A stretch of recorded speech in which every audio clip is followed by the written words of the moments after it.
je sais pas si... Ah, si vous vous souvenez, parce que c'est pas si vieux que ça quand même, c'était la semaine dernière. Moi, j'avais pris l'exemple du parc, je le rappelle, c'est parce que le Conseil général avait joué un rôle clé. Comme il a joué un rôle clé dans plein d'autres domaines. Hein. Mais je ne sais pas si l'opinion le sait vraiment, tout ça. C'est ça la problématique. J'avais pris l'exemple du parc national des Pyrénées, puisque c'est un exemple que j'avais étudié. Et j'invite...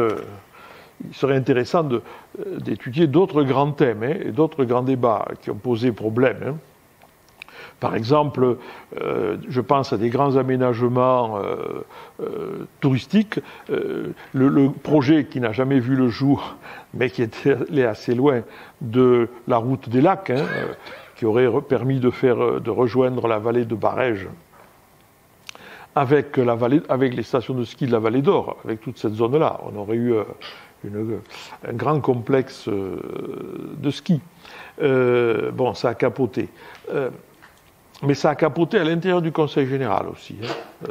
Il y a eu des conflits entre des gens comme Le Breton et Cazaux à ce sujet. Bon, le contexte, donc, le parc national a été un de ces exemples, où finalement, ce qui est intéressant, ce sera la conclusion tout à l'heure, quand même, le projet initial imaginé par l'État a été largement modifié par les élus, hein, sous la base en s'appuyant sur une mobilisation des Valéens hein, et des populations. Alors, je vous avais rappelé le contexte et les enjeux locaux. On a vu le large débat public durant toute l'année 64, parce que ça, quand même, de janvier 64 jusqu'au mois de décembre, et sauf la période estivale, il y a eu un débat quand même assez long et parfois très vif, mais qui aurait pu dégénérer. Hein, Alors, on est arrivé à un compromis final. C'est le point qu'on va voir aujourd'hui et avec les enseignements de ce débat. Alors, il n'y aura pas trop de photos, c'est uniquement le plan que je vous mets. Hein, les photos, c'est montrer des photos des protagonistes, mais j'ai montré les photos des protagonistes la dernière fois, donc je ne vais pas y revenir. Alors, je vous avais dit la dernière fois que le Conseil général des Hautes-Pyrénées devait se prononcer sur un avis de principe sur la création du parc national des Pyrénées-Occidentales. Ce débat, il a été repoussé jusqu'en janvier 1965. Les Basses-Pyrénées à l'époque s'étaient prononcées début décembre 1964 et elles s'étaient prononcées favorablement. Bon, donc le débat, si dans les Hautes-Pyrénées ça a été un peu plus tard, c'est parce que la situation était plus tendue que dans les Pyrénées-Atlantiques, que dans le Béarn. Le 15 janvier 65, donc, le Conseil général se réunit pour discuter de cette question. Il le fait sous la pression du comité de défense, qui a écrit quelques jours auparavant une lettre aux conseillers généraux leur demandant de rejeter l'avis de principe, d'être défavorable. Et avec une lettre doublée aux 3 conseillers généraux des cantons concernés, en leur disant les autres, ils pourront s'abstenir ou voter contre ou voter pour, on leur pardonnera peut-être, mais vous, on ne vous pardonnera pas. Bon, c'était intransigeant. Et ce courrier, il a été rendu public le matin même de la réunion dans le Sud-Ouest et dans les Clairs-Pyrénées. Hein, bon. Donc, la situation est tendue lorsque s'ouvre le Conseil général, la séance. Bon. Alors, je vais vous raconter ce débat, en gros les axes de ce débat pour aboutir un peu à la conclusion. Et c'est un des grands débats du Conseil général. Il y en avait eu d'autres auparavant, et il y en aura d'autres après quand même. Hein. Lorsqu'il a été question de la traversée centrale des Pyrénées ou même de l'Ours, ça n'a pas toujours été facile, ça. Hein. Bon. Alors le préfet McGrath a fait 2 interventions préliminaires pour rappeler, parce qu'à l'époque, oui, je vous le rappelle, hein, parce que depuis 82, on n'est plus habitué à ça, mais jusqu'à l'application des lois de décentralisation au 1er janvier 1986, le préfet était présent et assistait aux séances du Conseil général. Hein. Donc le préfet McGrath est présent, il va apporter des garanties orales à la suite de la réunion du 3 avril 64 qui avait eu lieu, grande réunion à la préfecture. Il apporte des garanties orales et des réponses, mais elles sont orales. Hein. Voilà, ça c'est le problème. Il rappelle que les Pyrénées-Atlantiques ont voté pour, et que donc les Hautes-Pyrénées, c'est le Conseil général des Hautes-Pyrénées qui va décider si, et le président du Conseil général le rappellera juste avant de voter, un vote de principe positif permet d'engager le processus qui doit aboutir 2-3 ans après à la création du parc. Un vote négatif arrête tout. Il n'y aura plus rien. Bon. Donc, c'est un poids qui pèse sur les conseils généraux du département. Alors, le préfet, d'ailleurs, il a été muté. Il a été muté mi-décembre, nommé préfet dans le Jura, à la mi-décembre 64. Mais il est resté en poste, hein, le gouvernement l'a laissé en poste, jusqu'à ce vote. Hein. Il partira le lendemain, d'ailleurs. Hein. Il partira pas fâché, je vous le dis tout de suite, mais il partira le lendemain. Bon. Entre parenthèses, ça c'est une anecdote, à l'ouverture de cette séance et de ce débat, il y avait quelques petites affaires, quelques petites subventions à verser. Et parmi les subventions, il y avait une demande d'un professeur d'histoire de Toulouse, le doyen Gaucho, qui demandait à ce que le Conseil général, le département, participe au financement d'un mémoire, on ne disait pas de maîtrise à l'époque, mais de DES, qui concernait le département des Hautes-Pyrénées, un mémoire de maîtrise fait par un étudiant du département sur les premiers préfets des Hautes-Pyrénées. Voilà, c'était saoulé. Et le préfet, il a commencé par dire il faut accorder une subvention à ce mémoire, pour la publication de ce mémoire, c'est très intéressant, sur les premiers préfets des Hautes-Pyrénées, etc., etc. Bon, voilà. Bon, ça a détendu l'ambiance au départ. La subvention a été accordée d'ailleurs. Hein. Bon. Je ne savais pas ça, en regardant la délibération sur le Conseil général, sur le Parc national, on trouve comme ça, pof, arrivé en début de séance, l'affaire des premiers préfets. Bon.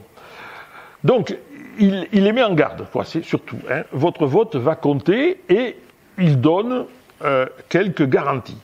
Mais le gros morceau d'une séance qui a duré 5 heures, hein, une séance qui a duré 5 heures au Conseil général, le gros morceau, c'est le rapport initial que fait le docteur Le Breton, un rapport qui faisait 36 pages manuscrites et 14 pages une fois imprimées, un rapport qui dure 1h30. Bon. Et il commence d'ailleurs en disant « Mes chers collègues, mon propos devant être long, j'ai cru bon de l'écrire, de la sorte, il en sera sans doute raccourci. » Bon, mais il avait cru bon de l'écrire. Attention, ça voulait dire aussi que ça avait été imprimé et que les conseillers généraux l'avaient sous les yeux. Hein, bon, donc ils sont arrivés en sachant qu'est-ce qu'il y avait dans le rapport.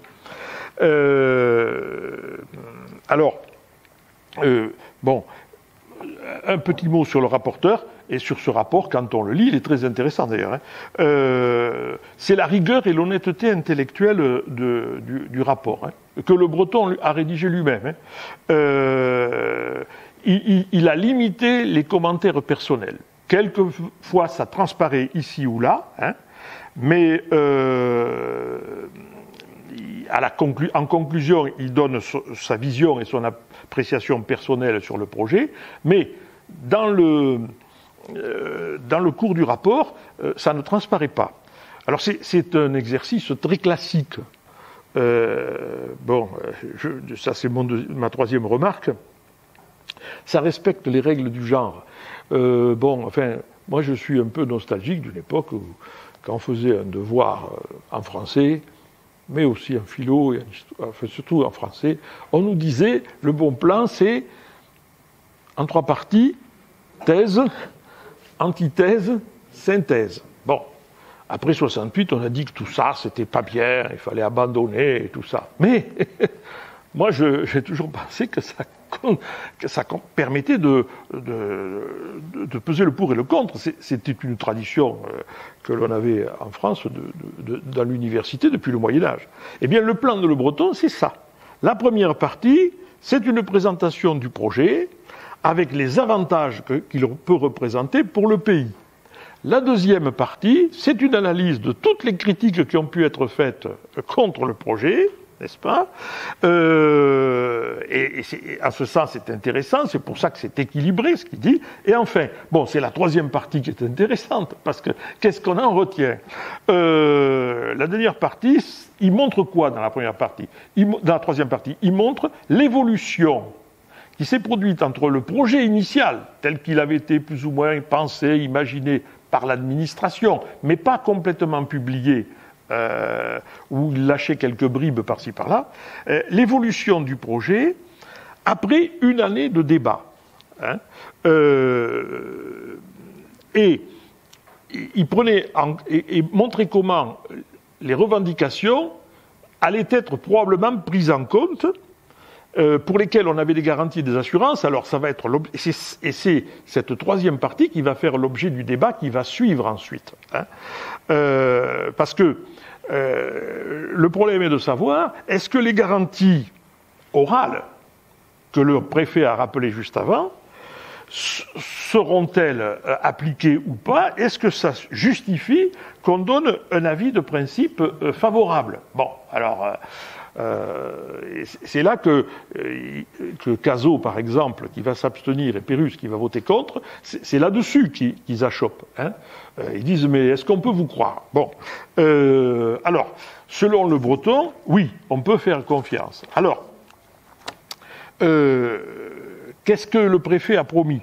Le préfet, il l'a rappelé, et Le Breton le précise dans son rapport, l'État s'engage à respecter les droits et coutumes relatifs à l'utilisation des pâturages, des estives. Bon. Donc, on ne va pas toucher au système agropastoral et à son fonctionnement, comme on pouvait le penser si l'on analysait strictement le décret de 1961. Bon. Et si on le comparait aussi au décret qui avait créé le parc de la Vanoise dans les Alpes. Il y a un engagement à indemniser les dégâts des ours. Bon, ça, c'est aussi quelque chose d'important. Le préfet dit que c'est pas encore réglé, mais il y a des négociations en cours entre le ministère de l'Agriculture et le ministère de l'Industrie en ce qui concerne le captage des gaves en amont de Cauterets. Ce qui n'était pas prévu, mais qui avait été revendiqué, c'est un quatrième point, c'est la création d'une commission consultative qui serait mise en place pour attribuer les aides, attribuer les financements de projets dans la zone périphérique. Bon, ce qui n'était pas prévu initialement. Autrement dit, là, il y a un certain nombre de choses qui ont bougé. Bon. Le Breton rappelle aussi, ce que le préfet n'a pas dit, c'est que dans les Basses-Pyrénées, ils ont donné un avis favorable, mais sous condition qu'il y ait une commission des 2 conseils généraux pour étudier et amender le décret avant sa publication. Bon, donc ça, c'était aussi... Et le ministère s'y engage. Bon, ça répondait à la seule condition qu'avait posée d'ailleurs le Conseil général des Basses-Pyrénées. Le Breton évoque aussi une lettre que le ministre Pisani a envoyée à un député des Pyrénées-Atlantiques, qu'on a connu plus tard dans les Hautes-Pyrénées, qui était le docteur Hébrard. C'était avant qu'il ne gère les termes de Cauterets. Hein. Je rappelle qu'il avait été, le docteur Hébrard, député d'Oloron-Sainte-Marie. Hein. Il était membre du Parti radical valoisien. Enfin, à l'époque, il n'y avait pas de valoisien, mais enfin, il a été député de Laurent-Sainte-Marie. Et puis après, il s'est consacré, il était à la tête d'une chaîne thermale, de stations thermales. Entre parenthèses, c'était le gendre du marquis de Rozan. Je ne sais pas si vous connaissez tous le nom du marquis de Rozan pour les bonbons, pour les chocolats. d'Oloron. Or, le marquis de Rozan possédait une chocolaterie à Oloron. Et c'est son gendre, qui, après la mort de son beau-père, enfin son gendre et la famille, qui l'a vendu à Lindt. Et Lindt qui est toujours resté à Oloron. Et qui fait toujours un chocolat qu'on voit à Noël, fait même tout le temps, maintenant, je ne sais plus, le bonbon pyrénéen, vous savez, ça date de 1927, ça. Bon, bon je ne suis pas sponsorisé, mais c'est pour vous préciser qui était le docteur Hébrard. Et le docteur Hébrard avait obtenu des engagements sur le fait que on pourrait installer des remontées mécaniques à la limite de la zone centrale, et même qu'on pourrait modifier les limites de cette zone centrale pour éventuellement installer des remontées mécaniques dans le Béarn. Alors ça fait tilt du côté de ceux qui espéraient pouvoir installer des remontées mécaniques. Bon, donc, en gros, après un long discours, alors c'est aussi très lyrique, parce que le breton, je veux pas, c'est aussi littéraire. Il dit à un moment donné, quand je vois tous ces jeunes qui à Reims descendent tous les matins, il y a 2 cars qui descendent sur Argelès pour aller dans les établissements scolaires d'Argelès. Je suis très content parce qu'ils vont suivre des études, mais combien resteront au pays? Voilà. Et tout le problème, c'est comment faire rester la population. Alors lui, il considère que le parc, c'est une planche de salut. Et il insiste énormément là-dessus. Bon. Alors, le rapport se conclut par une motion. Et c'est sur cette motion qu'ils devront se prononcer. Alors, je vais vous la lire, cette motion, parce que c'est les conditions que pose le Conseil. J'aurais pu vous les mettre là, mais je pense que ça aurait été petit, alors... Le Conseil général des Hautes-Pyrénées donne un avis favorable de principe à la création du parc national des Pyrénées occidentales sous réserve. Alors il y a 1, 2, 3, 4, 5, 6, 7 réserves. Que l'avant-projet du décret portant création du parc soit soumis à l'Assemblée départementale des Hautes-Pyrénées pour avis définitif. Bon. Ça se produira pas, entre parenthèses. Mais bon, le contenu, il respectera globalement tout ce qu'ils avaient demandé. Deuxième point, que les dispositions de ce décret ne portent aucune atteinte aux us et coutumes des populations intéressées et n'entraînent aucune entrave à la vie pastorale. Bon. Donc, on maintient les traditions pastorales. Que le décret prévoit que les dommages causés par les ours seront indemnisés dans les moindres détails, que le calcul des indemnités tienne compte non seulement des pertes subies, mais de la dépréciation d'ordre zootechnique subie par le troupeau. Troisième point, que le texte du décret apporte des précisions en même temps que des garanties en ce qui concerne l'application des articles 20 et 21 du règlement d'administration publique. Alors ça, c'était le pouvoir que l'on accordait au directeur du parc sur les territoires communaux qui se retrouvaient dans le parc.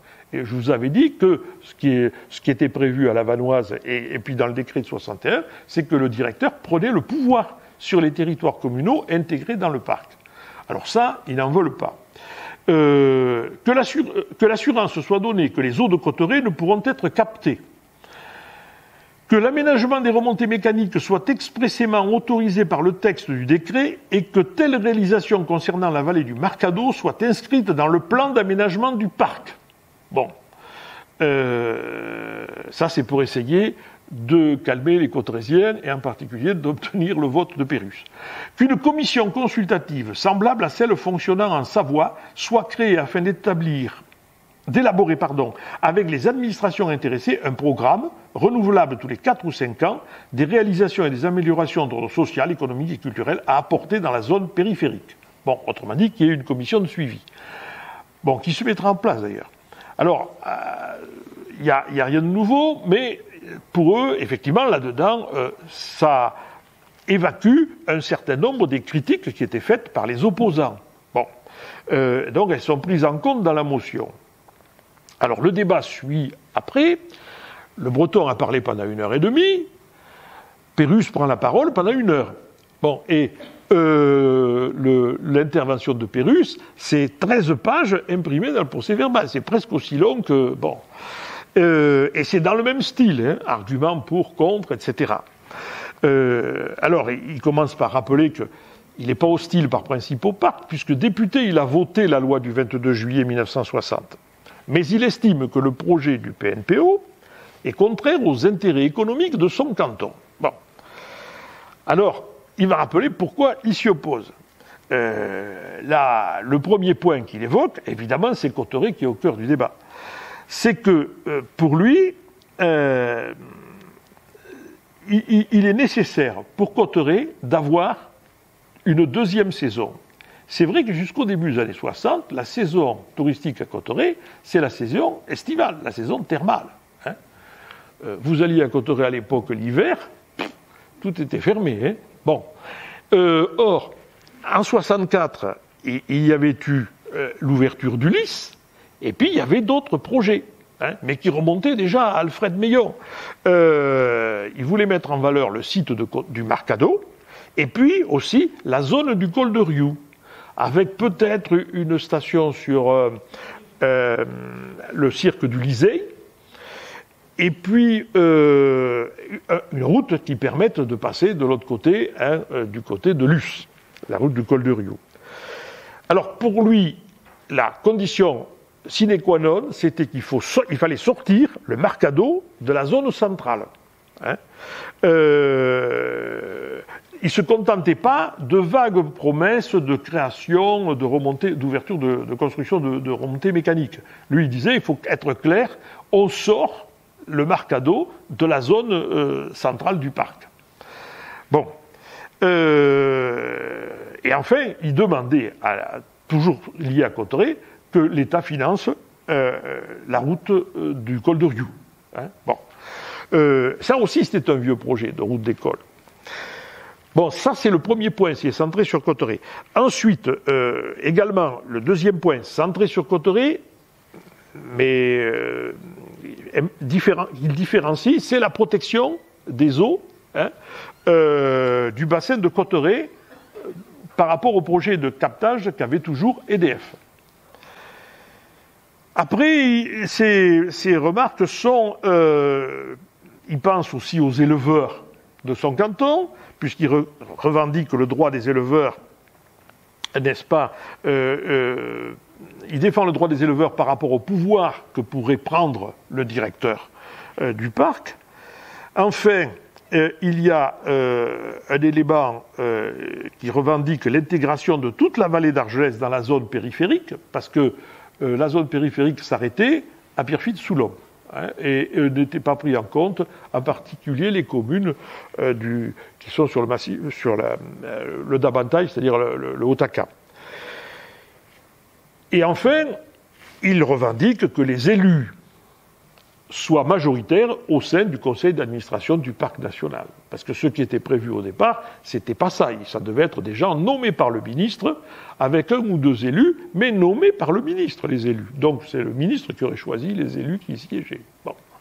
Donc ça, c'est une revendication qui rejoint d'ailleurs des préoccupations qu'ont défendues les partisans du parc, hein, ou les partisans, ou des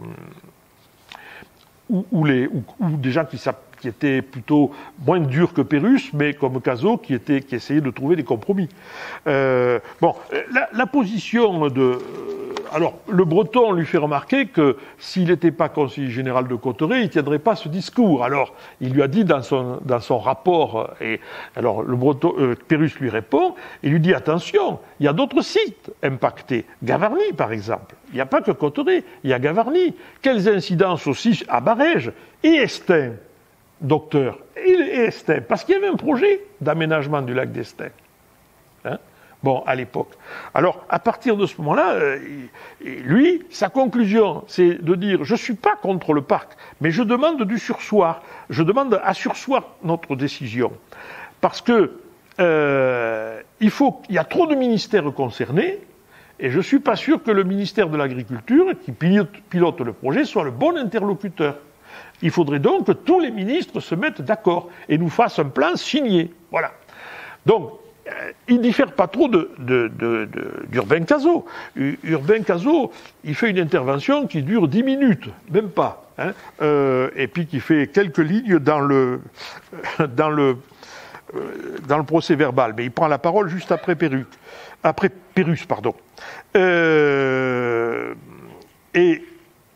Cazaux, sa position, il dit ceci, et il explique qu'il va s'abstenir. Il m'est difficile de donner mon agrément au contrat du parc national qui n'est pas assorti d'un programme de mise en valeur. Celui-ci devant faire l'objet de discussions de la commission constituée à cet effet. C'est pour cela que je réserverai mon adhésion jusqu'à ce que je connaisse les termes exacts du contrat à intervenir. Bon. Après, il enlève sa casquette, vous savez, il en avait 36, il enlève sa casquette de conseiller général et il prend celle de président de la commission syndicale de la vallée de Barège et il ajoute une seconde raison. Sur le flou juridique, c'est la première fois qu'on en parle, et après lui il va en parler, après le vote, il va batailler là-dessus, Cazaux. Le flou juridique de la nature des droits du parc sur la propriété indivise des 17 communes de la vallée. Parce que c'est ça aussi un des problèmes. Qu'est-ce que ça va vraiment devenir la communauté indivise? Parce que le décret initial, il parle des relations entre les communes, les territoires communaux et les maires. Mais dans le système qui existe depuis 1837, les estives, bien sûr, elles sont sur un territoire communal, mais elles relèvent de la commission syndicale. Alors, ça, c'est un imbroglio juridique que Cazaux, à juste titre d'ailleurs, les agriculteurs aussi le demandent, et Fould en particulier le demande, voudraient vraiment éclaircir que les choses, qu'on sache qui sera le patron là. Voilà. Alors, ce débat, moi je l'ai résumé en quelques minutes, mais ça a été un débat très long, étendu. Il paraît qu'il n'y avait pas de brouhaha dans la salle. Il y avait du public dans la salle aussi. Alors, je ne pense pas qu'il y ait eu les membres du comité de défense dans la salle, mais il y avait du public et donc tout le monde surveillait ce qu'il disait. Puis il y avait les journaux aussi et la presse. Bon, sur ces positions-là, d'autres conseillers généraux sont intervenus.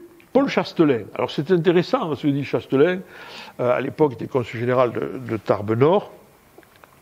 Et alors, il donne le point de vue du Parti communiste, ils étaient deux, et c'est toujours intéressant.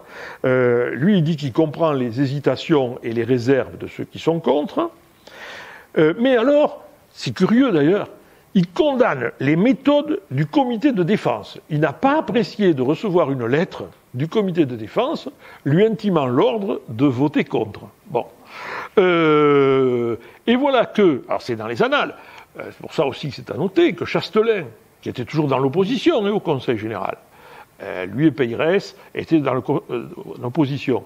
Et d'ailleurs, bon, c'est Jacques Longuet qui raconte dans ses chroniques que c'était une table en U, et côté à gauche du président, tout à fait au bout de la table, il y avait Chastelain et Peyrès. Et Pérus tenait à être assis tout à fait à l'autre bout, à l'opposé, et que c'était en général un jeu...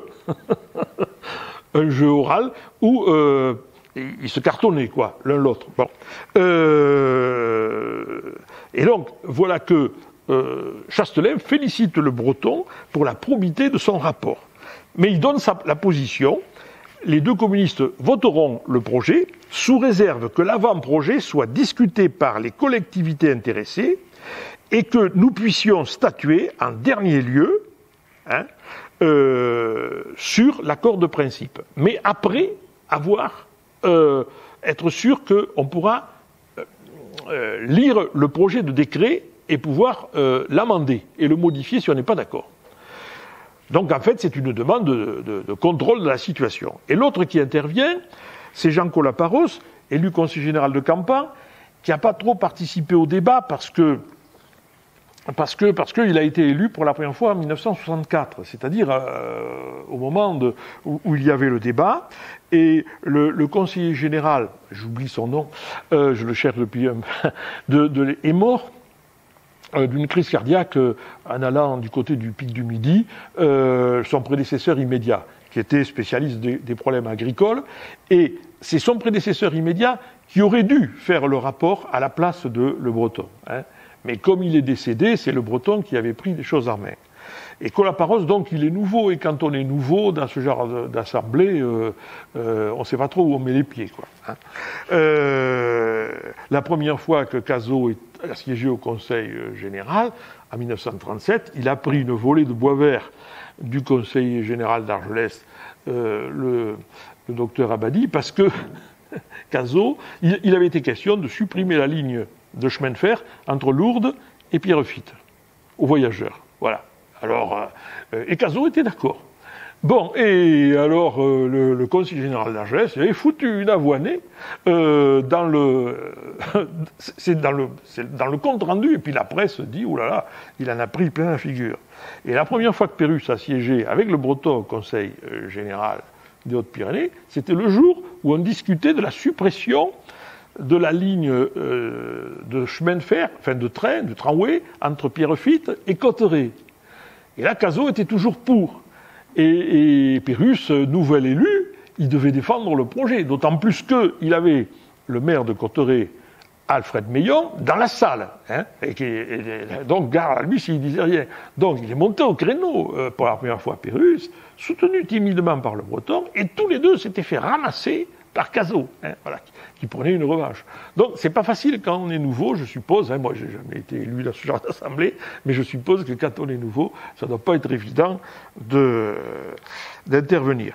Mais Colaparos intervient parce que lui, il estime que le CA n'est pas assez, la composition du CA n'est pas assez représentative. Il faudrait une commission qui soit véritablement paritaire, hein, c'est-à-dire qu'il y ait des fonctionnaires, certes, mais pour moitié aussi des élus. Voilà. Quant à Baradjer, qui n'avait rien dit jusque-là, il rappelle simplement, en conclusion, qu'un vote négatif arrête tout le projet. Un vote positif n'arrêtera pas le projet, mais c'est pas pour ça que le projet pourra se réaliser, puisqu'on a jusqu'à quelques années encore pour pouvoir étudier le projet de décret, etc. Et donc, ce serait dommage de laisser passer la chance. Voilà. Néanmoins, il a demandé, ce qui est rare, un vote public, c'est-à-dire un vote public et nominal, par appel nominal. C'est-à-dire que le nom de chaque conseiller général est appelé, et là, il dit oui ou non, hein, pour ou contre. C'était pour qu'il n'y ait pas d'ambiguïté, parce que forcément, dans un vote secret, hein, peut-être qu'il y aurait eu des ambiguïtés. Non, non, c'est pas moi qui ai voté non. Et c'était pour répondre à la pression du comité de défense. Bon, deux absents, Antoine Corrège et Pierre Mounic, et donc 24 présents. Sur 24 présents, un contre, le docteur Pérusse, deux abstentions, Urbain Cazaux et, alors, quelqu'un qui n'a rien dit dans le débat, mais qui était le docteur Despoy. Seulement, Despoy était conseiller général de Madiran et de Castelnau-Rivière-Basse, pardon, et c'était le frère cadet de Paul Despoy, président de la Chambre d'agriculture et président de la FED-SEA. Alors, je suppose que les problèmes familiaux ont pris le dessus. Il défendait aussi des ruraux. Donc, il s'est abstenu. Et il y avait eu 21 pour sur 24. Bon, donc, à partir de ce moment-là, le projet est accepté sur le principe et donc le processus va suivre son cours. Alors, le lendemain, dans la presse, l'ANR proclame sa satisfaction, c'est le seul journal qui était très favorable au parc. Bon. Éclair insiste sur les réserves du Conseil général, les Clairs-Pyrénées, parce que les Clairs-Pyrénées étaient dans la zone d'Argelès, c'est là qu'ils se vendaient. Les Clairs-Pyrénées, ils ne se vendaient pas dans la zone du Louron ou de la Vallée d'Or. Hein. Donc il était au cœur du problème. Et il y avait des gens qui étaient défavorables parmi ces lecteurs. D'ailleurs, Artigalet envoyait beaucoup d'articles et de tribunes à Éclair-Pyrénées. La Dépêche fait un compte rendu équilibré, mais la Dépêche aussi, c'est l'inverse d'Éclair-Pyrénées. Sa zone d'influence est limitée dans l'ouest du département à l'époque. Elle est surtout implantée dans l'est du département. Et alors, il y a Sud-Ouest, parce que Sud-Ouest, là, ils sont partagés. Alors, le lendemain, le 16 janvier, le titre, c'est « Le Parc national, un ardent avocat, le docteur Le Breton ». Et c'est un article signé de Louis Lannes, qui était journaliste dans les Pyrénées-Atlantiques. Il est décédé il y a... Ah oui, je dis il y a pas longtemps. J'ai l'impression que c'était il y a pas longtemps, mais il est décédé il n'y a pas si longtemps que ça. Il était très actif au musée pyrénéen toutes ces dernières années et dans la revue Pyrénées.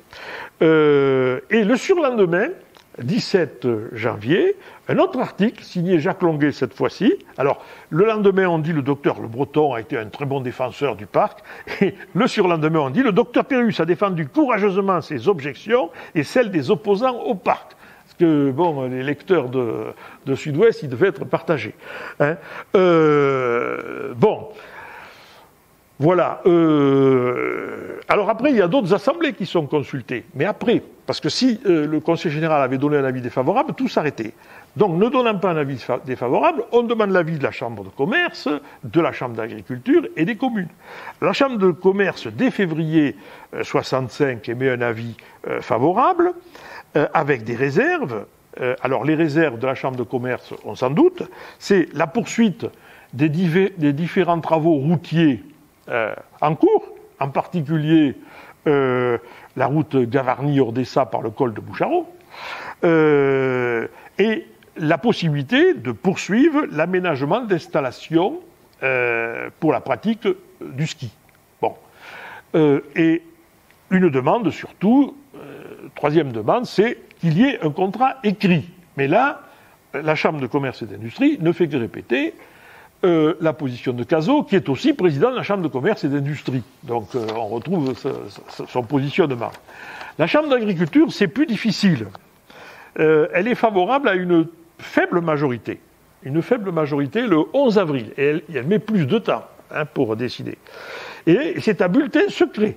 On ne sait pas qui a voté pour. Alors, Paul Despoy a cherché le compromis. Alors que Fould est resté intraitable jusqu'au bout. Alors, pourquoi là-dessous, il doit y avoir quelques rivalités politiques, parce que il y avait rivalité d'influence dans le milieu rural entre les radicaux, auxquels Despoy appartenait, et puis alors le CNIP existe toujours, mais enfin cette mouvance, même si elle a éclaté en 62, avec la scission provoquée par Valéry Giscard d'Estaing. Mais le CNIP, il y a toujours cette mouvance qui est importante, et Fould y appartient, quoi. Et donc ce sont les deux partis, centre-droit et centre-gauche, qui se disputent l'influence, une influence au sein du milieu rural. Donc je pense que Fould reste intraitable. Alors, après, il faudrait attendre le décret pour savoir ce qui a été décidé. Mais Pisani va réagir assez vite à ces votes. 3 jours après le vote de la Chambre d'agriculture, il écrit une lettre au docteur Tillard, qui lui avait rien demandé d'ailleurs, entre parenthèses, paraît-il. Bon. Mais enfin, bon. Il écrit au docteur Tillard, qui était le député UNR, Union pour la Nouvelle République de la circonscription concernée, et Tillard, alors probablement avec l'accord de Pisani, s'est empressé de la diffuser dans les journaux.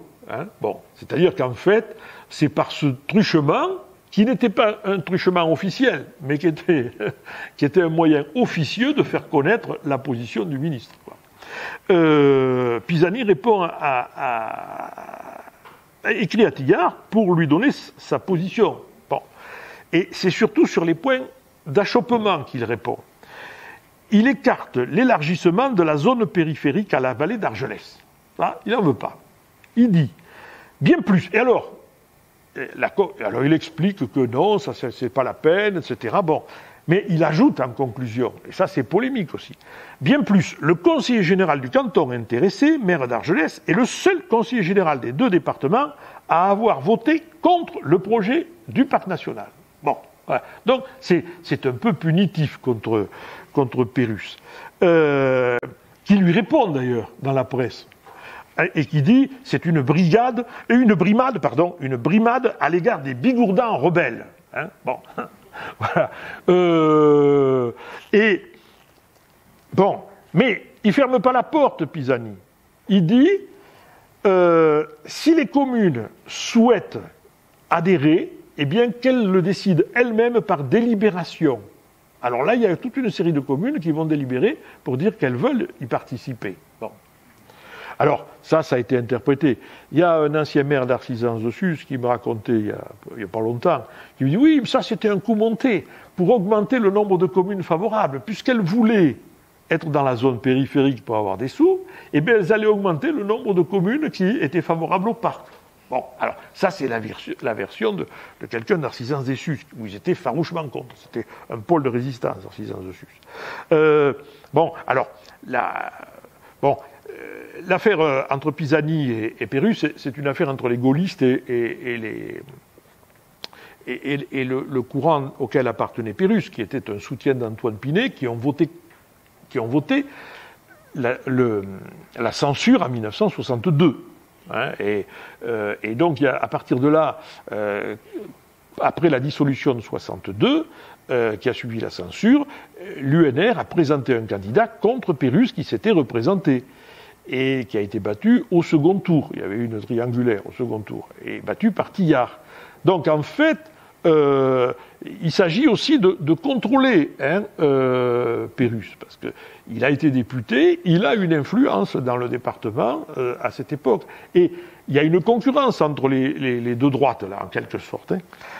Bon, aujourd'hui, on sait un certain nombre de choses, parce que quand on va dans la série W, on voit, par exemple, le ministère de l'Intérieur, dans les années 60, il se renseigne sur ce que fait Billère dans le département, mais aussi sur ce que fait Pérusse. Hein, bon, parce que c'est des gens qui sont susceptibles d'être des adversaires politiques, hein, enfin, qui sont des adversaires politiques, mais on peut les retrouver dans d'autres élections. Alors que là, il y ait une espèce de brimade, comme le dit Pérusse, j'en sais rien, hein, en fait. Mais c'est possible, c'est possible.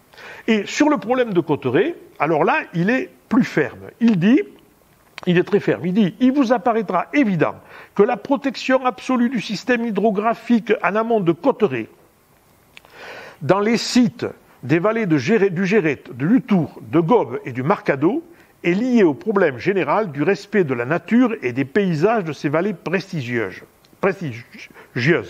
Ce respect exige que la vallée du Marcado fasse l'objet demain d'un équipement conçu à l'avance pour y développer tourisme hivernal et tourisme estival. Je note d'ailleurs la création depuis quelques années d'une remontée mécanique au pont d'Espagne à l'entrée de la vallée du Marcado. Et c'est vrai que ça a été fait un peu avant 1964. Ce qui veut dire là, un aménagement, mais contrôlé au Marcado. On ne va pas sortir le Marcado de la zone centrale, hein, et pour que vous y fassiez tout ce que vous voulez par la suite. Bon, alors ça a été un débat, effectivement.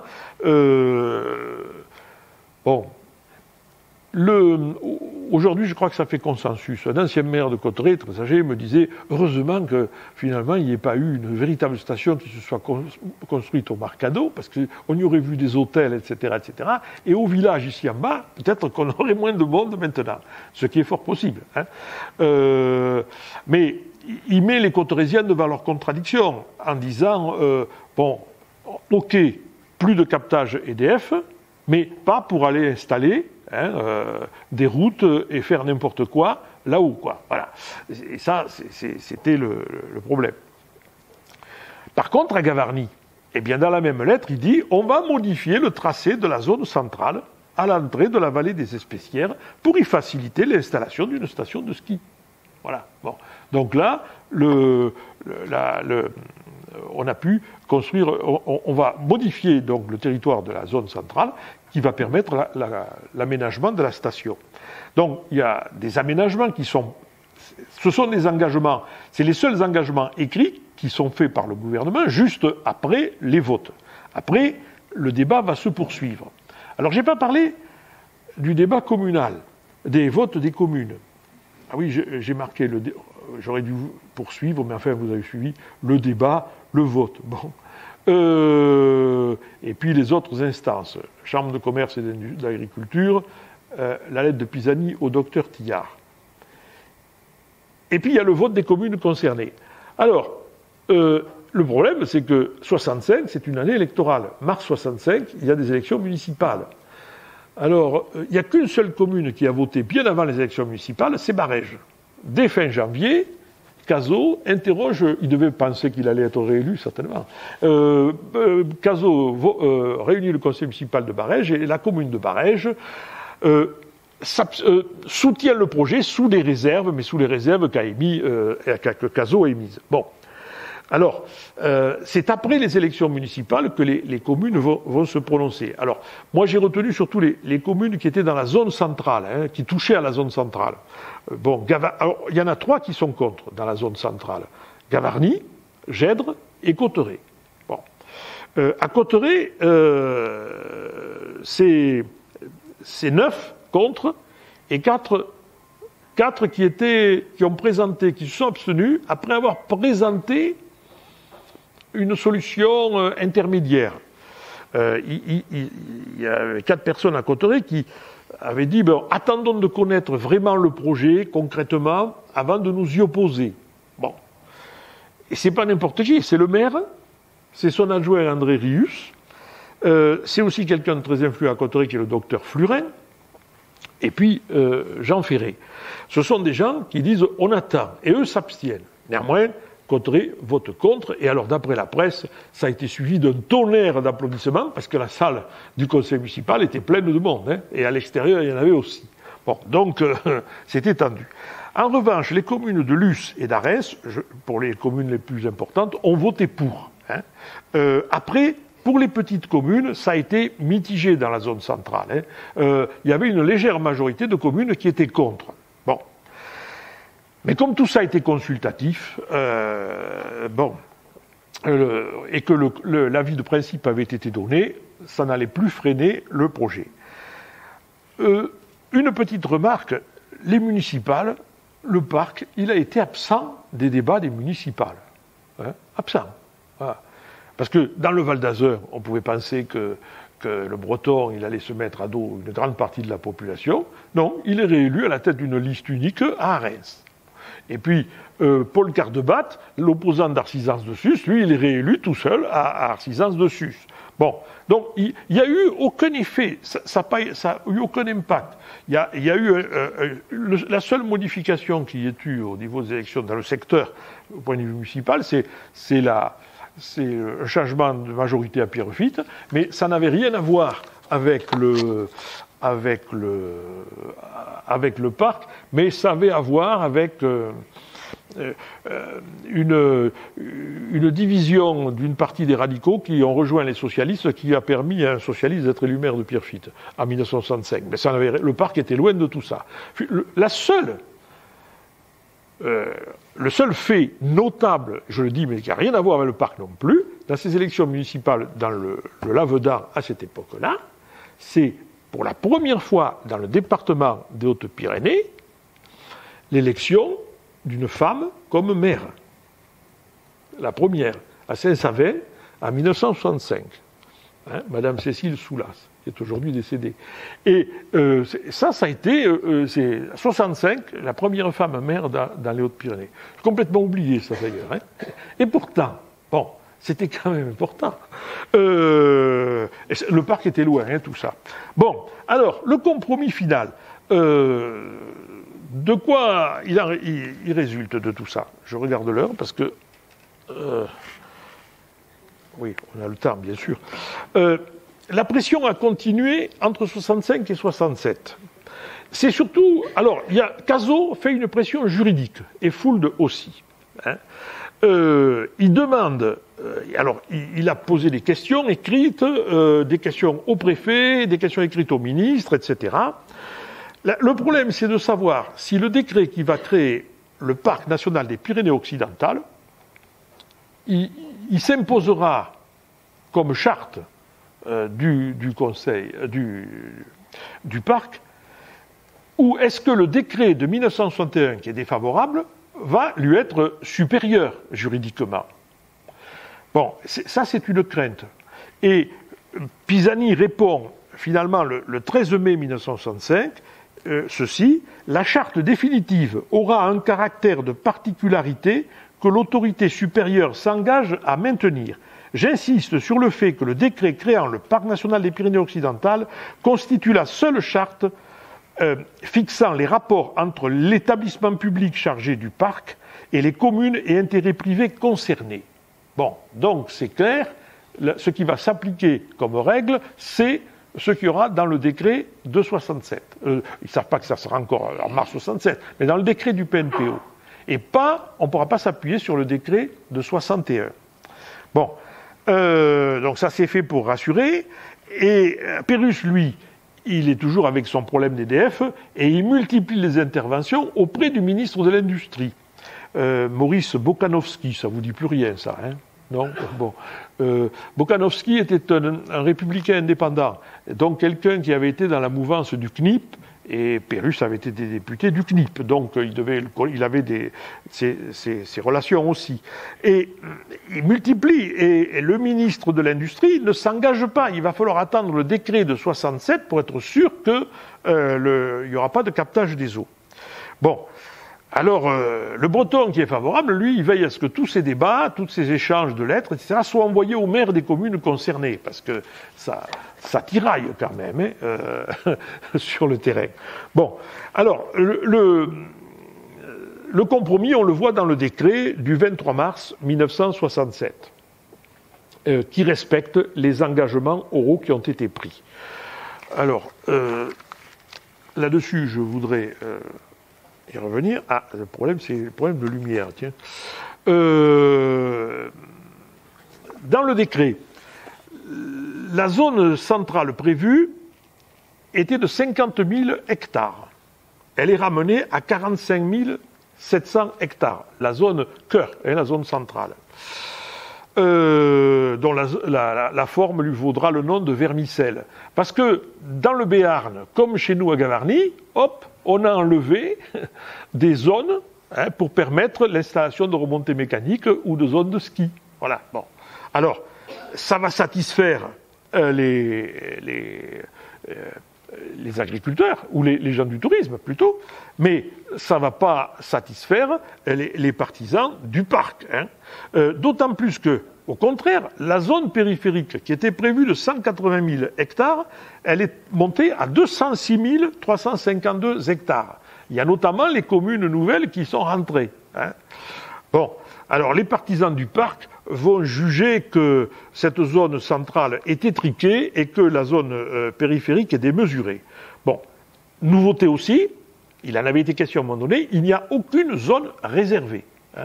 Le vallon de Poitrenous avait été envisagé à un moment donné comme zone entièrement réservée à interdire l'accès des éleveurs, des promeneurs, etc.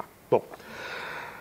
Alors, ce qui permet de voir l'évolution, c'est en comparant les deux décrets créant la Vanoise et le décret des Pyrénées, du PNPO. Dans la première phrase de l'article 6 du décret de 67, il est dit « La réglementation du pacage reste de la compétence des autorités communales ou syndicales ». Donc ça, c'est clair. Deux paragraphes sont même ajoutés. Les traités et les us et coutumes de compascuité existants entre communes et communautés de vallées espagnoles et françaises restent inchangés. Parce que ça, c'est un point dont je n'avais pas parlé, mais aussi qui avait inquiété. Et ça avait inquiété les Espagnols de l'autre côté. Vous savez, tous les ans, il y a la transhumance à la Bernatoire, en Haute-Vallée de Barège. Ce qui est inscrit dans l'article 6, l'accès au pâturage des chiens bergers et leur utilisation pour la garde des troupeaux continueront à avoir lieu conformément aux usages antérieurs. Parce que certains avaient demandé la suppression ou l'interdiction des chiens de berger. Bon, alors, l'article 10, il est important, prévoit une indemnisation des dégâts causés aux troupeaux par les ours dans le parc, donc la promesse est tenue. Et autre élément intéressant, l'article 15, tout captage, tout déversement, tout détournement des eaux susceptibles de modifier le régime hydrographique est interdit dans les bassins situés en amont des sources hydro-minérales, notamment dans les vallées de Géret, de Lutour, de Gobes et du Marcado. Donc le décret rassure les Cauterésiens. Et alors après, il y a des articles additifs qui modifient la composition des instances qui vont diriger le parc. L'article 28 porte à 42 le nombre de membres du CA, alors qu'il devait être qu'une vingtaine. Bon, seulement, si on veut intégrer les élus, tout le monde, bon, ça, il faut 14 fonctionnaires et officiers nommés sur proposition du ministre concerné. 14. 6 personnalités du monde scientifique et sportif nommées, toujours par le ministre. 3 personnalités nommées à l'initiative du ministre de l'Agriculture. Alors ça, c'est au bon vouloir, c'est le fait du prince. Et puis à côté de ça, 19 conseillers généraux, maires et personnalités nommés après avis par les préfets des 2 départements, après avis des conseils généraux. Hein? Donc ça crée une parité. C'est le préfet qui va nommer, mais après avis des conseils généraux. Le texte prévoit 5 conseillers généraux et 8 maires des communes dont le territoire est partiellement dans le parc, sur proposition des conseils généraux des Basses-Pyrénées et des Hautes-Pyrénées. Alors là, il va falloir répartir ces 5 conseils généraux entre les 2 départements et les 8 maires entre les 2 départements. Ça va donner lieu, ça, à des marchandages et à des discussions. Bon, mais comme il y a des maires, conseillers généraux et conseillers généraux qui sont maires, c'est ça qui va permettre de faire l'équilibre. Hein. Après, 6 personnalités désignées par les chambres d'agriculture, les chambres de commerce et d'industrie et les fédérations départementales des chasseurs. Il ne faut pas les oublier. Donc, il y aura 6 personnalités, un chasseur, un agriculteur, un membre de la CCI, pour chaque département. Hein. Sur proposition de ces chambres. Hein, c'est eux qui les désigneront. C'est pas, ils donnent un nom au préfet et le préfet nomme. Donc en fait, il y a eu quand même un énorme progrès par rapport à ce qui avait été prévu dans la Vanoise. L'article 42 donne un pouvoir de contrôle au préfet, parce que ça, c'était pas prévu. Et ce sont les élus qui ont demandé à ce que le préfet contrôle le boulot du directeur du parc. Annuler ou de suspendre l'exécution des arrêtés du directeur du parc, notamment à la requête des maires ou de tout intéressé. Parce qu'initialement, je n'avais pas parlé, mais c'était... Alors, c'est pas un point de détail, mais le préfet ne pouvait avoir aucun droit de regard sur ce que décidait le directeur. Ce qui fait que le directeur, il échappait au contrôle du représentant de l'État dans le département, il dépendait directement du ministre ou de sa propre hiérarchie. Et ça, ce sont les élus qui avaient demandé à ce que le préfet puisse exercer un contrôle. Je pense que le préfet Magrath, il ne devait pas être contre. Hein. Bon. Alors, également, un 4e chapitre apparaît alors que ce n'était pas prévu.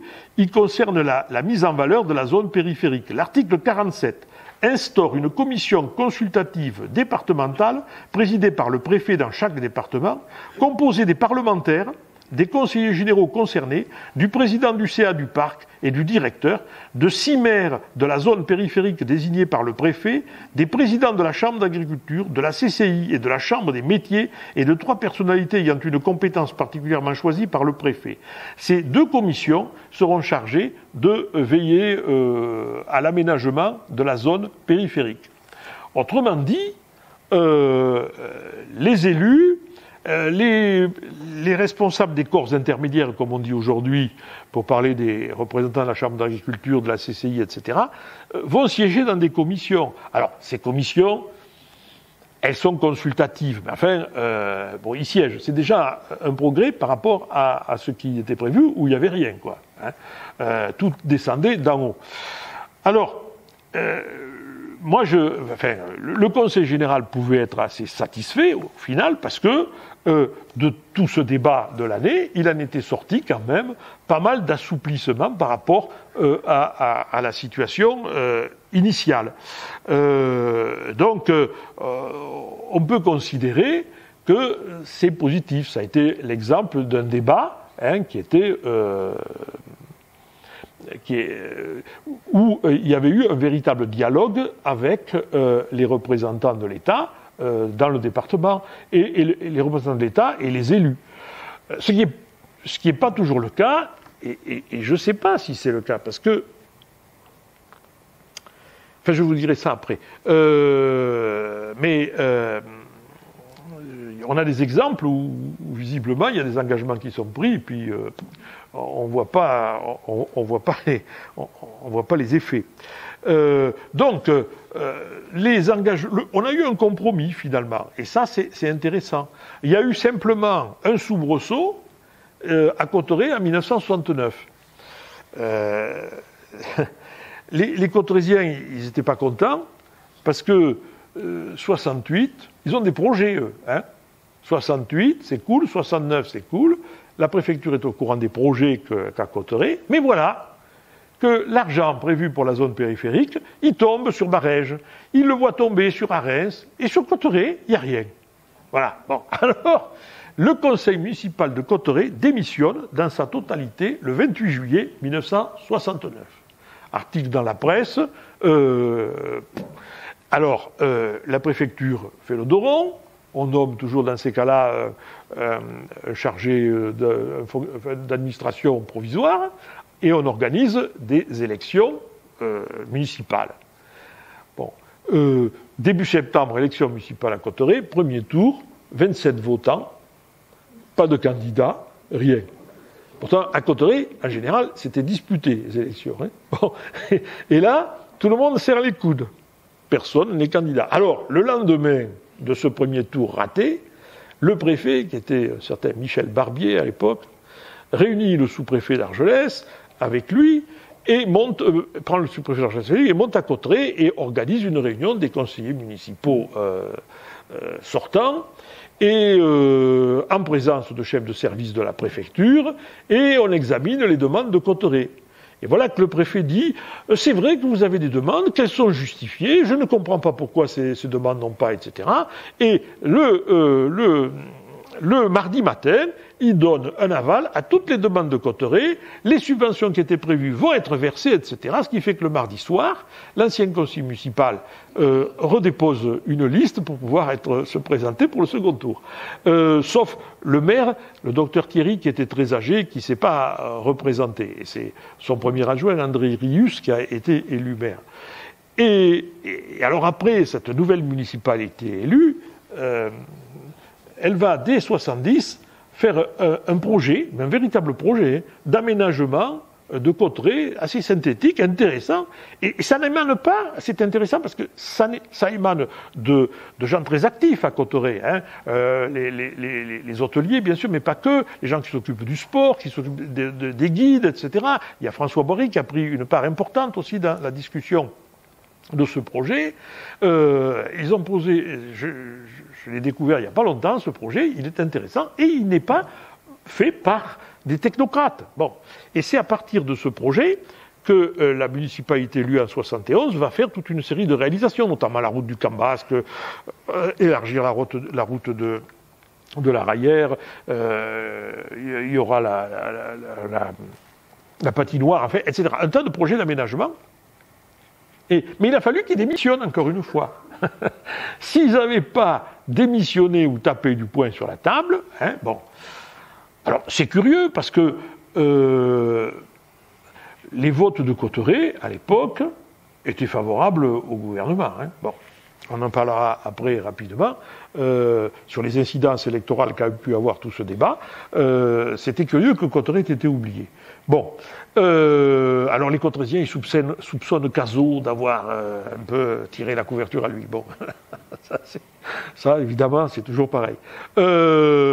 Alors, qu'est-ce qu'on peut tirer comme enseignement de ce débat? Parce que c'est ça qui est intéressant d'un point de vue en histoire, c'est que... Alors, on a eu un jeu de rôle. Alors, est-ce que c'est un jeu de rôle ? C'est pas un jeu peut-être, mais chacun a été dans son rôle là. C'est ça que je voulais dire moi. Et qui mettait à la base, on a non, si on va rester là. À la base, on a les agriculteurs et leurs syndicats. Bon, les agriculteurs, ils ont eu raison de s'opposer, les éleveurs, parce que on mettait on détruisait tout un système qui fonctionnait depuis quasiment le Moyen-Âge. Bon, et le système agro-pastoral. Bon, avec des pratiques. Alors peut-être qu'il faut évoluer, bien sûr, mais de là à tout mettre par terre, c'était pas acceptable. Les syndicats, la FNSEA comme le CNJA, les ont soutenus, mais ils étaient dans leur rôle. Parce que dans certaines réunions, ça a secoué. Hein, et comme toujours, vous savez comment c'est dans les réunions de ce type. Il y a toujours des gens qui veulent toujours aller plus loin, on va casser, Et or, le syndicat, il est là pour aussi calmer le jeu, mais à condition qu'il ait un interlocuteur. Et pour les autorités, il valait mieux avoir deux interlocuteurs dans la personne d'Achille Fould et de Paul Despoy que pas avoir d'interlocuteur du tout, quoi. Hein, bon. Quand on n'a pas d'interlocuteur, ça, bon, je ne vais pas faire un commentaire, mais on fait tout pour casser les corps intermédiaires aujourd'hui. Et puis après, quand il y a des révoltes spontanées, on ne sait pas à qui s'adresser, on ne sait pas si on peut faire des compromis, etc. Et la démocratie, c'est aussi tout ce système intermédiaire. Bon. Donc, ils ont été dans leur rôle et ils ont bien rempli leur rôle. D'autant plus que, et c'est là qu'il fallait aussi les écouter, c'est que c'était des élus municipaux, la plupart, hein, encore à l'époque, des agriculteurs. Beaucoup de maires dans cette zone, de ces zones de montagne étaient des agriculteurs. Et alors, Fould a été celui qui a été le plus fougueux parmi les deux dirigeants, ce qui est assez curieux d'ailleurs, parce que lui qui descend d'une grande famille bourgeoise du XIXe siècle, se mettre à défendre les valeurs des paysans pyrénéens et tout, ça pouvait prêter à sourire, mais en fait, il s'est révélé un redoutable syndicaliste. Et quant à Paul Despoy, lui, il a joué le rôle du vieux sage dans cette affaire, hein, intervenant à bon escient à un moment donné. L'association de défense des vallées, elle a permis une expression citoyenne et solidaire, parce que il n'y a pas eu que des agriculteurs il y a eu des hôteliers qui sont venus avec des agriculteurs, il y a eu des commerçants, donc, il y a eu des chasseurs, il y a eu des simples citoyens, des gens qui étaient contre, donc là, elle a rempli son rôle, hein, cette association. Bon. Et c'était pas à elle de négocier, mais elle était là aussi pour défendre, pour exprimer une expression solidaire des Valléens. À l'opposé, la revue Pyrénées et Raymond Ritter, avec une plume très acerbe, a défendu le parc et tapé sur les adversaires.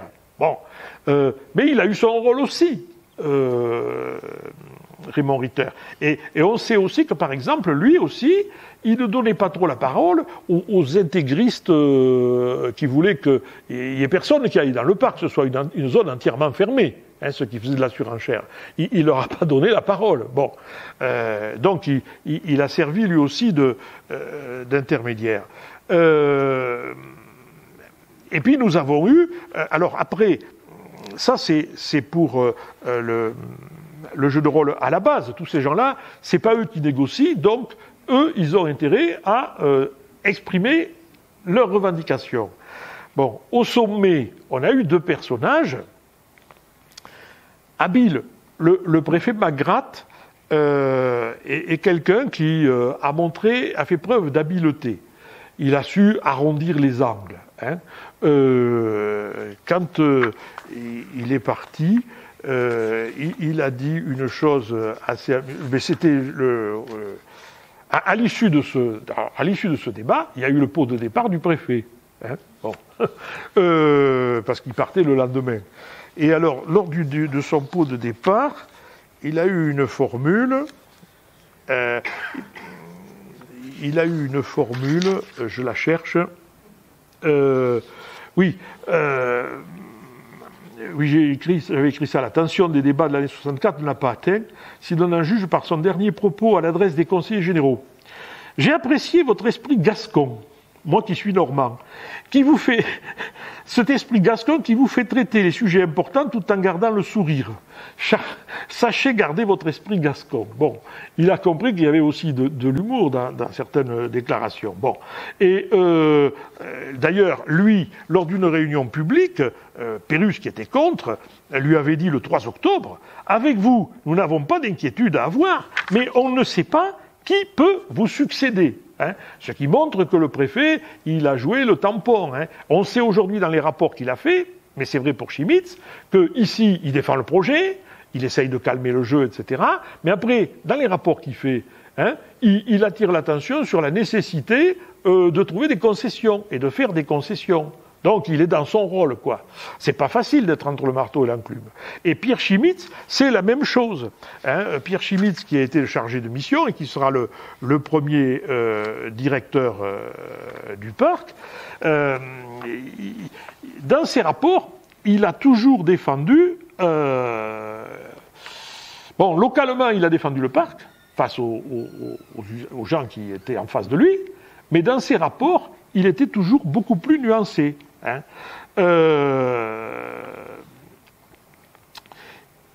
Il a informé, mais beaucoup écouté, avait écrit une anthropologue qui a travaillé sur le parc, et sur la création du parc.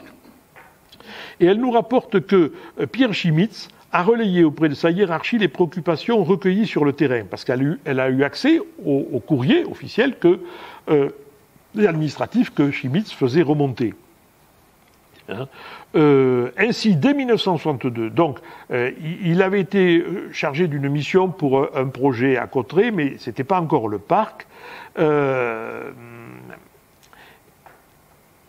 Il suggérait qu'il fallait que les élus soient assurés de conserver la main dans les projets. Donc ça, c'est important. Et en plein débat sur le parc, il a reçu une lettre de son supérieur hiérarchique régional, le conservateur des eaux et forêts de Toulouse, Xavier Bouloc.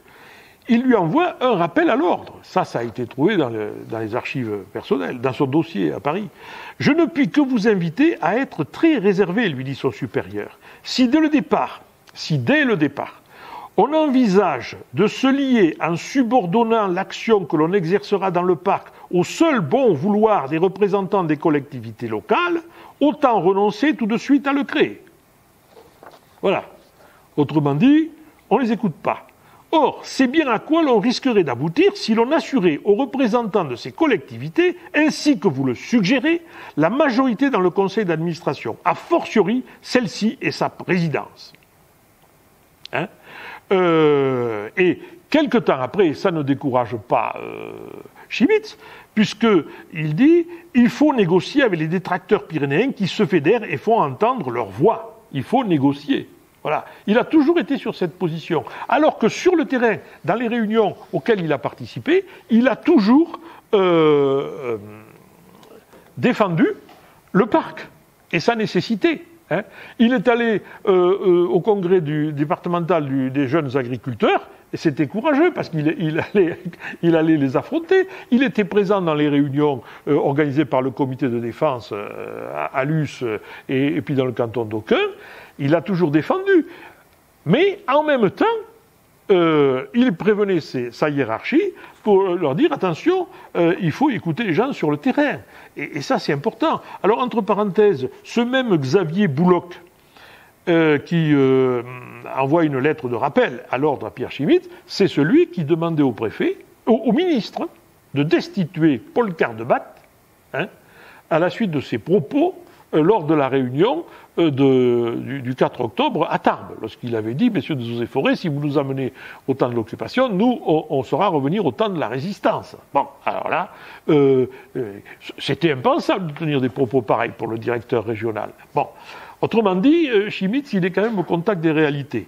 Il paraît par la suite, quand il a fait le parc, il a été le premier directeur du parc, c'était pas un personnage toujours commode, mais les anciens gardes conservent un bon souvenir de lui. Bon, je voudrais dire aussi que parmi les deux qui sont venus à Tarbes à cette fameuse réunion d'octobre 64, le représentant du cabinet du ministre, Jean Servat, comme celui qui était chargé du projet au ministère, alors Yves Bétolo, ils ont écouté. Et le fait que Servat soit originaire de Massat dans l'Ariège, d'où était partie au XIXe siècle la guerre des Demoiselles contre les projets forestiers, ça a dû... Massat, il a dû comprendre ce qui se passait. Servat, il a dû comprendre ce qui se passait et conseiller à Pisani de mettre pas mal d'eau dans le vin. Alors, il y a ensuite le rôle de nos élus intermédiaires, que sont les conseillers généraux, et dans une moindre mesure, les parlementaires.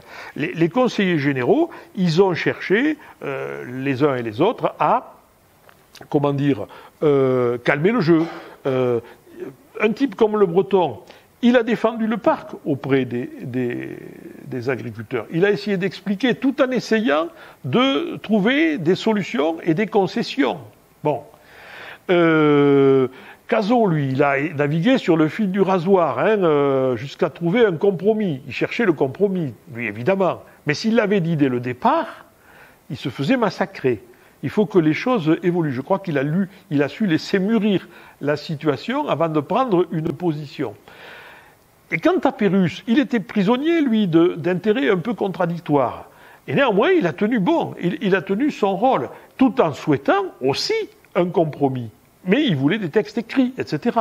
Donc, tous ces gens-là, ils ont joué un rôle, et moi, c'est l'enseignement que j'ai tiré, parce que la presse aussi, j'oubliais la presse, mais on avait 4 journaux, 4 quotidiens, d'obédiences différentes, et la presse a suivi tous les débats, a passé toutes les tribunes. Alors, tous les matins, vous pouviez acheter un des 4 journaux et trouver des informations sur ce débat. Donc, c'était un moment, moi je trouve, d'un point de vue historique, assez démocratique.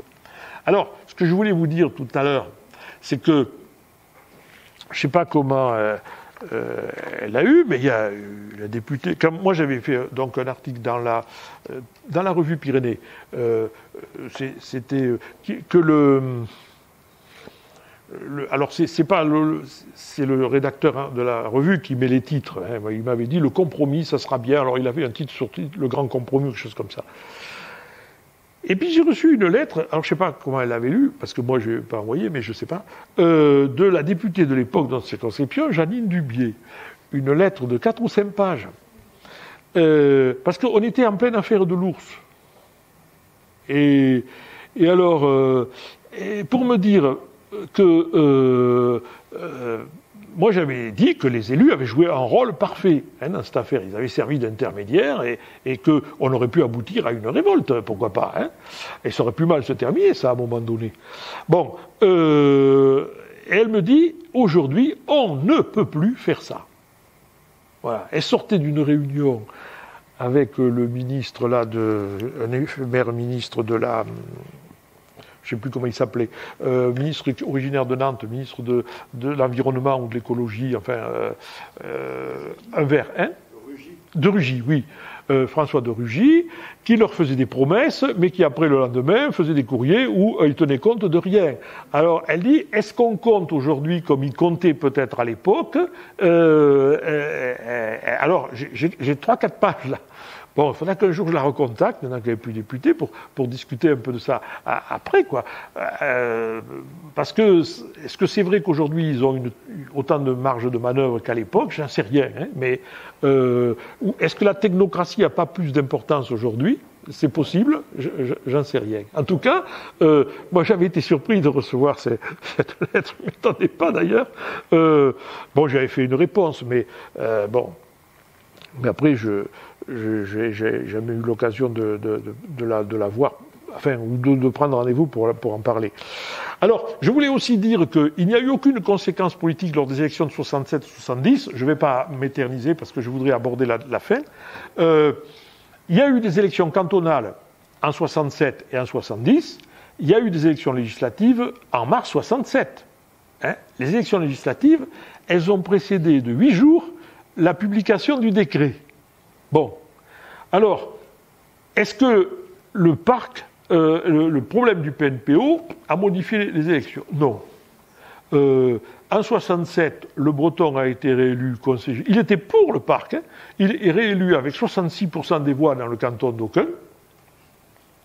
En 70, Pérusse est réélu avec près de 60% des voix au premier tour dans son canton, face à quelqu'un qui était, que certains pensaient qu'il allait battre Pérusse, c'était le président de l'université Paul Sabatier de Toulouse, le professeur Larenc, qui a été battu dès le premier tour par Pérusse. Il y avait un autre candidat d'ailleurs.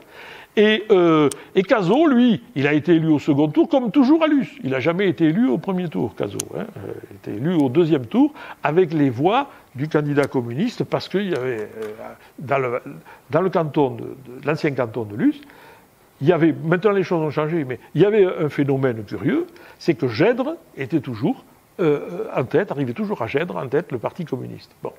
Et aux élections législatives de 67, c'est pareil. Bon, le docteur Tillard a été battu, mais c'est pas lié au parc. Gavarni, qui est contre le parc, met en tête le docteur Tillard, qui était pour le parc, qui était député UNR, et qui lui avait fait savoir d'entrée qu'il était pour le parc. Cotteret, même chose. Hein, alors qu'ils auraient pu voter Pérusse. Pérusse était candidat suppléant du candidat centre-démocrate. Donc ils auraient pu soutenir Pérusse pour montrer qu'ils étaient contre le parc. Non. On a des curiosités comme ça qui font que ça n'a eu aucune incidence sur le plan politique. Et alors ça c'est intéressant parce que en fait ça n'a pas été l'affaire des partis politiques. Hein. Ça a été une affaire valléenne, ça, une affaire locale. Alors moi ce que je voulais retenir c'est la résistance de l'esprit valléen. C'est ce que Longuet a écrit dans un article, mais bien plus tard, en 1994. Et il écrit ceci dans un article de la revue Pyrénées, que c'est la dernière manifestation d'indépendance des montagnards pyrénéens. Bon, c'était avant l'ours et avant la TCP. Bon, mais c'est vrai qu'à l'époque, on pouvait dire ça. Alors, ce qui est gênant, c'est que à l'occasion du 50e anniversaire du parc, et de la loi, d'abord de la loi de 1960, puis de la création du parc en 67, il y a eu des publications, mais des publications encouragées par le parc national au niveau national. Et ces publications, elles sont faites par des spécialistes scientifiques, mais pas par des historiens. Il y a une anthropologue qui a fait quelque chose d'intéressant, mais les autres, non. Ce ne sont pas des spécialistes d'histoire. Et toutes ces publications, elles sont intéressantes, mais elles présentent la création du parc comme une épopée menée par des pionniers. Voilà. Par exemple, portés par des personnalités déterminées et parfois influentes, les parcs nationaux ont été d'abord des utopies tendant à donner à ces territoires un destin exceptionnel. Bon. Mais rien sur les personnes qui y vivaient dedans. Rien sur les oppositions. Hein. Ou alors, quand on parle des gens qui s'opposent, on ne comprend rien à leur argumentation. C'est de l'arrière-garde.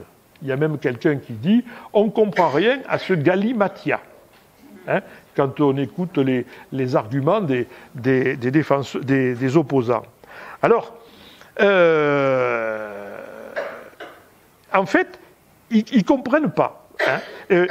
Par exemple, on dit ceci, l'administration décide d'utiliser la persuasion plutôt que d'imposer le projet initial. Et un peu plus loin, résultat des tractations, un territoire étriqué. Voilà, il aurait fallu imposer. Bon. Donc en fait, quand on lit tous ces gens-là, on s'aperçoit qu'ils ignorent tout de l'histoire de la société locale pyrénéenne. Il y a simplement Sophie Bob, une anthropologue, qui conclut que toutes ces tensions soulignent l'importance des spécificités régionales et la nécessité de les prendre en considération dans des projets de cette envergure. Projets dont l'existence vient révéler la complexité d'un système. Et voilà. Hein. Et quelque temps avant, c'est le premier qui avait fait un rapport là-dessus, Georges Hyas, leur avait dit, vous allez tomber sur un système ancien et traditionnel, c'est le système des commissions syndicales. Bon. Alors, comment écrire une histoire des parcs nationaux sans citer en référence, et dans la bibliographie, un seul ouvrage parmi les nombreuses études historiques consacrées à la société pyrénéenne? Rien du tout. Ils ne sont pas cités du tout, et aucune référence à des historiens pyrénéens. Moi, ça m'avait révolté, ça, quand j'avais lu ça, parce que on ne connaissait rien de nos traditions, quoi. Bon, un des pionniers des parcs nationaux, un certain Gilbert André, qui a été un militant dans le parc national de la Valoise, il avait dit, sur le décret de 61, il avait dit ceci: si la loi est relativement vague, le décret, lui, est très précis. C'est une série d'interdictions. Tout est interdit, sauf autorisation du directeur. Bon. Alors, lui, personne ne l'a dénoncé. Par contre, Fernand Artigalet, lui, il dit la même chose. Quand il découvre ça et qu'il met un article dans Éclair Pyrénées. Bon. Et il le fait avec virulence. Alors, et souvent, ces articles sont conclus par une formule que vous connaissez tous: Utoi nucran quediu et pericles eralit. Utoi, ça craint que l'avalanche, le dieu, l'avalanche et puis, pardon, et les éclairs. Voilà. Et les éclairs. Bon. Et Alus, il s'adresse au sous-préfet à Chimitz dans une réunion, parce que, évidemment, Chimitz et le sous-préfet descendent les opposants, et lui, il dit, quand il prend la parole, il dit: on ne m'ordonne pas, accusé, levez-vous. Mais j'ai compris que bien des critiques s'adressaient à moi. Je ne voudrais pas que ma position soit considérée comme une opposition, mais au contraire comme une prise de position locale, destinée à faire connaître notre point de vue. Nous aimons notre liberté, or changer de propriétaire, c'est aliéner une liberté. Il est des points qui méritent d'être précisés. Bon, autrement dit, on ne m'ordonne pas, accusé, levez-vous, pour vous défendre. Autrement dit, il est offensif. Le docteur Pérus, inaugurant en janvier 65 une mairie à Salles-Argelès, qui était son village d'origine familiale, il inaugure la mairie en présence du sous-préfet de Moran. Et, bon, il fait un discours, et dans le discours, il prend soin de définir le caractère du Lavedanais comme rude, franc, loyal et obstiné. Rude, franc, loyal et obstiné. Tout ce qu'il était, lui, d'ailleurs. Bon, mais qu'est-ce qu'il en fait, le sous-préfet? Je pense qu'il enregistre tout ça. Il se rend bien compte de tous ces propos. Bon, autrement dit, il y a eu une révolte là qui reflétait en fait. Il y avait des solidarités donc professionnelles entre les agriculteurs, mais il y a eu une sorte de solidarité culturelle entre habitants des vallées, parce qu'ils ont eu l'impression qu'on les prenait de haut. Etc. Et donc, nos Lavedanais, ils n'ont pas accepté. Mais il y a eu des négociations et on a abouti à un compromis qui fait que le parc existe aujourd'hui. Une des revendications de Le Breton, qui n'apparaît pas là aussi, mais qui n'était pas prévue initialement, c'était qu'il fallait que les premiers gardes, soient des gens du pays. Ça, c'était important. Parce qu'on ne pouvait pas dire « Ah, le parc va pourvoir des emplois » et puis voir des gens d'ailleurs, comme c'est le cas aujourd'hui. Aujourd'hui, vous passez un concours national pour être garde de parc et vous pouvez être muté de Port-Cros à la Vanoise ou ici dans les Pyrénées-Occidentales. Tandis qu'au départ, vous étiez recruté sur place pour être sur place. Bon, et ça, c'était aussi une des exigences, pour montrer qu'on allait embaucher des gens du coin. Bon, à propos de l'article dans la revue Pyrénées, j'avais appris qu'un Lourdais, qui fut un garde du parc très connu, le docteur Le Breton avait émis une réserve parce qu'il était lourdais. Et oui, le Lavedan, ça s'arrête au Pont-Neuf. Bon, alors, je veux dire... Si cette vidéo vous a plu, vous pouvez nous rejoindre à l'Université du Temps Libre de Tarbes et de Bigorre à l'adresse utl-tb.info. Et n'oubliez pas, si ce n'est déjà fait, de vous abonner.